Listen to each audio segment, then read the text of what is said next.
I still remember the day it all clicked, the day I realized just how much of my life I'd poured down the drain, chasing things that, in the end, didn't matter at all. It was a quiet Sunday afternoon, right here in London. I was glued to my couch, my thumb in a hypnotic rhythm of endless scrolling. You know the drill. Random videos, pointless notifications, a constant stream of digital noise doing absolutely nothing that added an ounce of value to my life. My coffee had gone cold, and my phone was blinking with a low battery warning. But I just couldn't stop. It was like I was trapped. Then, out of nowhere, a quote popped up on my screen. It said, "You can always make more money, but you can never make more time." It sounds simple, right? But that line, it hit me like a ton of bricks. I finally looked up from my phone and saw my life for what it was. My apartment was a mess.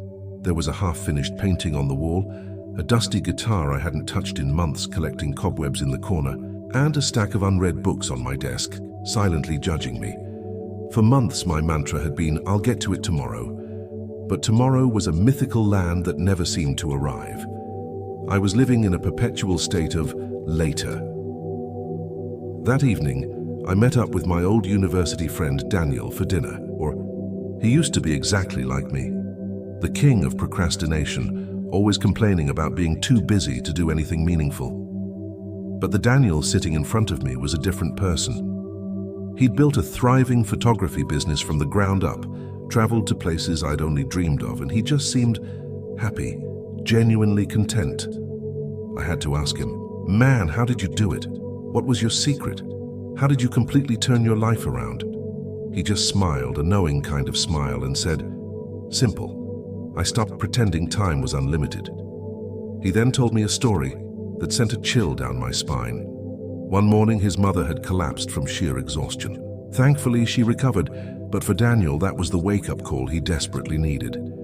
"That day," he said, his voice serious, "I realized we don't actually own our time. We're just borrowing it. And every single hour you waste is a loan you can never, ever repay." His words echoed in my head long after we said goodbye. That night, I couldn't sleep. I just lay in bed staring at the ceiling, replaying the last 5 years of my life. What had I actually accomplished? Scrolling, complaining, waiting for some magical, perfect moment to start living. The next morning, something inside me had shifted. I woke up, and for the first time in forever, I didn't reach for my phone. Instead, I put on my running shoes and went for a jog along the Thames. The cool morning air, the sound of birds, the sun rising over the city. It felt like London and I were waking up together, starting fresh. I felt alive. That was day one. I started setting tiny, achievable goals. Read 20 pages of a book every day. Practiced that dusty guitar for 30 minutes. Spend an hour learning a new skill online instead of mindlessly browsing. It was a trade-off, an hour of useless scrolling for an hour of personal growth. I won't lie to you, that first week was brutal. My old habits were like a strong current, constantly trying to pull me back under.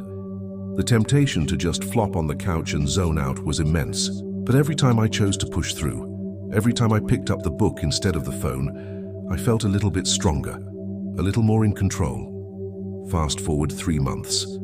My life was unrecognizable. My apartment was clean and organized. My mornings were filled with energy and productivity. My evenings felt peaceful and fulfilling. I wasn't just busy anymore, I was purposeful. I was building something, I was building myself. Now, whenever I hear someone say, "I just don't have the time," I think of what Daniel told me. It's not about having time, it's about making time. We all get the same 24 hours in a day. Einstein had 24. Steve Jobs had 24.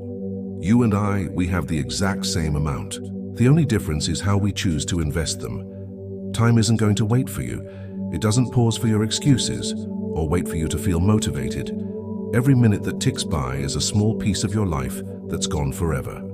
You can't get it back. So if you're watching this, and if any of this resonates with you, please take it from someone who learned the hard way. Your time is the most priceless currency you will ever have. Guard it fiercely, respect it deeply. Use it to build the life you genuinely want to live, not the one you're just settling for.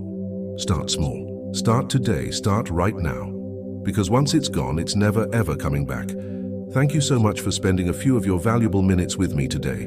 If this message helped you, please consider liking this video and subscribing to the channel for more content like this. Let's make every moment count together.